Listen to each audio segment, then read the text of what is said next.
Welcome to our channel target classes. इस video में हम पाचन तंत्र के बारे में विस्तार से समझेंगे। जब भोजन को मुंह से ग्रहण किया जाता है तो यह क्रिया अंतर ग्रहण कहलाती है। यहाँ भोजन में लार ग्रंथियों द्वारा लार रस मिलाया जाता है। यह एक प्रकार का स्टार्च कार्बोहाइड्रेट होता है जो प्रोटीन का विखंडन करता है। यह भोजन आहार नली द्वारा अमाशय तक पहुंचाया जाता है। अमाशय में आकर भोजन में जठर रस मिलता है। लेकिन भोजन का आमाशय में पूरी तरह पाचन नहीं होता है। आमाशय से आधा पचा भोजन स्मॉल इंटेस्टाइन में चला जाता है। फिर स्मॉल इंटेस्टाइन में मौजूद पाचक रस भोजन का विखंडन करने लगते हैं।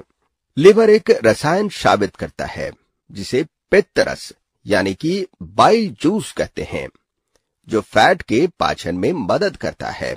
लिवर एक भूरे रंग की ग्रंथि है जो पेट यानी कि एब्डोमेन के दाईं ओर होता है। इसके द्वारा स्रावित होने वाला बाइल जूस एक थैले जैसा अंग में संग्रहित रहता है जिसे गॉल ब्लैडर यानी कि पित्ताशय कहते हैं। इसके बाद ये जूस स्मॉल इंटेस्टाइन में चला जाता है। यहां पर एक और ग्रंथि होती है जो पाचक रस स्रावित करके पाचन में मदद करती है। इसे पैंक्रियास यानी कि अग्नाशय कहते हैं। पैंक्रियास एक बड़ी क्रीम कलर की ग्रंथि है जो आमाशय के ठीक नीचे होता है। अग्नाशय रस कार्बोहाइड्रेट्स और प्रोटीन्स पर क्रिया करता है और उन्हें सरल रूप में परिवर्तित कर देता है।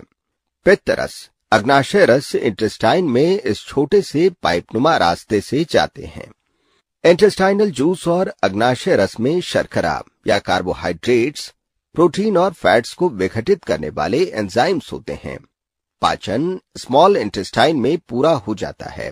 पोषक तत्व स्मॉल इंटेस्टाइन की भीतरी दीवार द्वारा अवशोषित कर लिए जाते हैं जो रक्त वाहिकाओं से भरी होती है।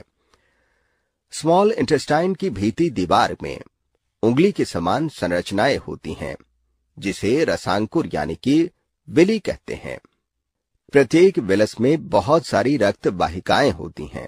विली द्वारा पचे हुए भोजन का अवशोषण हो जाता है और भोजन विली से ब्लड वेसल्स में चला जाता है। पचे हुए भोजन के अवशोषण के बाद भोजन का वह भाग जिसका पाचन नहीं हो पाता है वह बृहदांत्र यानी कि लार्ज इंटेस्टाइन में चला जाता है। लार्ज इंटेस्टाइन इसमें से पानी अवशोषित कर लेता है। पानी के अवशोषण के बाद अपचित भोजन अर्ध ठोस यानी कि सेमी सॉलिड हो जाता है। लार्ज इंटेस्टाइन के अंत में स्थित थैली नुमा संरचना रेक्टम में जमा हो जाता है।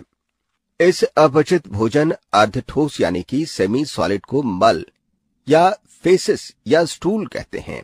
समय समय पर ये फेकल मैटर एनस या गुदाद्वार द्वारा बाहर निकाल दिया जाता है।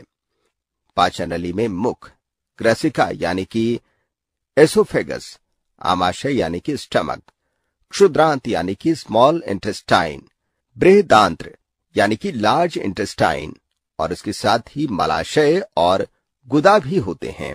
आहार नलिका और उससे संबंधित ग्रंथियां, लिवर, पैंक्रियास ये सब मिलकर पाचन तंत्र बनाते हैं।